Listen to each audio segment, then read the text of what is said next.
ہمارے ساتھ اس وقت سپریم کورٹ کے سینئر لائر عمر اعجاز گیلانی صاحب موجود ہیں. السلام علیکم سر. وعلیکم السلام.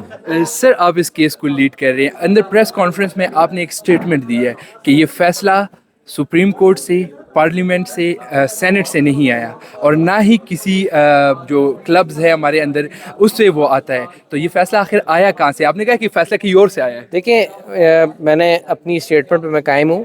یہ فیصلہ آپ کے سامنے علی محمد خان جو پاکستان کی نیشنل اسمبلی کے ممبر ہیں، انہوں نے آ کے یہ کہا کہ میں یہ گواہی دیتا ہوں کہ یہ نیشنل اسمبلی سے تو نہیں آیا فیصلہ، جو کہ ہمارے عوام کی منتخب ایک نمائندہ باڈی ہے اور پاکستان میں آئین کے مطابق سب سے بڑا فیصلہ ساز ادارہ ہے. اس کے علاوہ سینٹ فارمر سینیٹرز موجود تھے، ان کے دوست آج بھی سینٹ میں ہیں.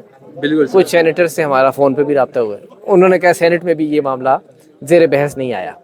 اب آخر چیز ہے کہ وفاقی کابینہ، تو جو نوٹیفیکیشن جاری ہوا ہے اس میں کسی کابینہ کے اجلاس کا ذکر نہیں ہے کہ کابینہ کے اجلاس نمبر فلاں فلاں میں یہ ایجنڈا ڈسکس ہوا، نہ ہی کابینہ کے جو اجلاس کے حوالے سے اخبار میں کوریج آتی ہے. تو اسی لیے میں نے یہ بات کی ہے، اور منسٹر حضرات سے بھی ظاہر ہم اس بارے میں ہمارے روابط ہوتے ہیں. جی سر. تو یہ فیصلہ اگر پاکستان کے جمہوری اداروں سے نہیں آیا تو پھر آپ خود ہی اندازہ لگائیں کہ یہ کہاں سے آیا ہوگا. سر یہی تو میرا کوشچن ہے، کیونکہ ہم اکثر دیکھتے ہیں. میں وثوق سے جو چیز نہیں کہتا نا، جی سر. وہ میں نہیں کہتا، لیکن میرا شبہ کس پہ جاتا ہے؟ میرا شبہ جاتا ہے چیف آف آرمی اسٹاف پہ، میرا شبہ جاتا ہے وزیر داخلہ پہ، جو کہ ایک غیر منتخب آدمی ہے جو کہ سیاسی عہدے پہ بیٹھا ہوا ہے. یہ بہت چند لوگ ہیں حکمران طبقے کے جو اس ملک کے اتنے بڑے بڑے فیصلے کر رہے ہیں. آخرکار اس طرح کے فیصلے کیوں آتے ہیں؟ اگر ہم دیکھیں تو اس سے ان پہلے وہ پوچھیں نا آپ. زائرین کا وہ ایک فیصلہ ایک میں دم آپ سے کو آ دعوت گیا، دیتا امپلیمنٹ ہو ہوں شاہ جاتا صاحب، ہے. میں آپ کو دعوت دیتا ہوں. دیکھیے، میرا یہ کام ہے کہ میں ایک قانون کے طالب علم کی حیثیت سے اور ایک محقق کی حیثیت سے یہ بتا دوں کہ یہاں سے تو فیصلہ نہیں آیا. جی سر. اب شبہ جن لوگوں پہ جاتا ہے یا وہ خود بتا دیں کہ ہم نے یہ فیصلہ کیوں کیا ہے، جی سر. یا کوئی ان سے پوچھ رہے جا کے.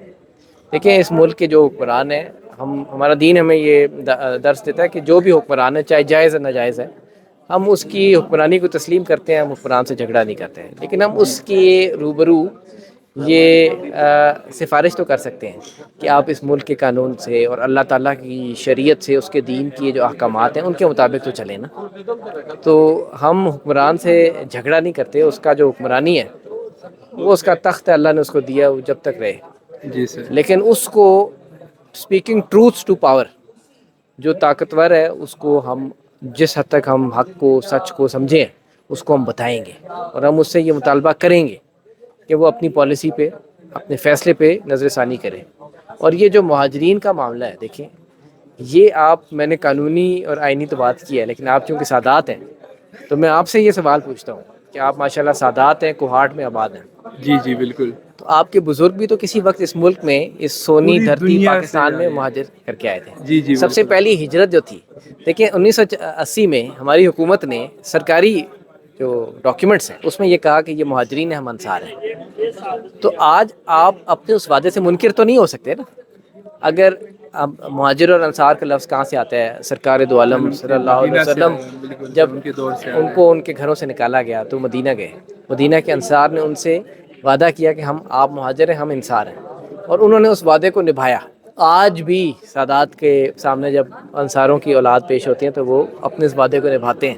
بالکل تو ایسے یہ ہی. جو وعدے ہیں نا، یہ جو بڑی ریاستیں ہیں یہ اپنے وعدے کو نبھاتی ہیں. سر ہم اپنے وعدے کو نبھاتے رہے ہیں 40 سال. سر یہاں پہ کے پی کے گورنمنٹ نے صاف کہا ہے کہ ہم افغانیوں کے خلاف کریک ڈاؤن نہیں کریں گے، وہ ہمارے بھائی ہے. اور ہمارے کیونکہ جو گورنمنٹ کے ان کے ساتھ ایگریمنٹس ہے، علی امین خان نے اس پہ بات کی ہے، لیکن فیڈرل گورنمنٹ بار بار ایکشن لے رہی ہے. اگر یہی سچویشن رہی تو کیا وہ فیڈرل گورنمنٹ کے پی کے سے بھی لوگ زبردستی نکال سکتی ہے؟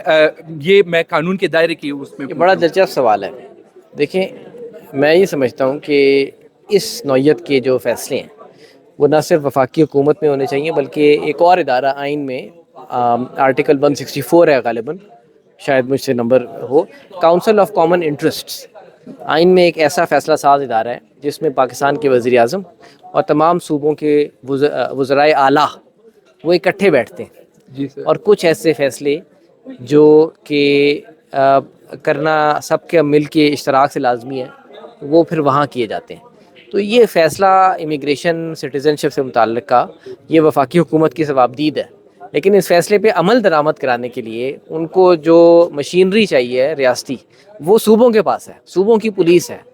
جی بالکل. تو اس لیے یہ بہتر ہوتا کہ یہ فیصلہ پارلیمان میں ہوتا، کوئی درمیانی راستہ حکمت پہ مبنی فیصلہ کیا جاتا، اور اس کے بعد پھر اس کو عملی جامہ پہنانے کے لیے کاؤنسل آف کامن انٹرسٹ میں وزرائے اعلیٰ اور وزیر اعظم بیٹھ کے اس کا فیصلہ کرتے ہیں. یہ وہ شورائی نظام ہے جو ہمارے اس ملک کے آئین میں 1973 کے آئین میں دیا گیا تھا. بالکل. اب اس ملک میں جو چل رہا ہے وہ آپ کو پتہ ہے. ٹھیک ہے sir, thank you so much for your kind time. بہت شکریہ.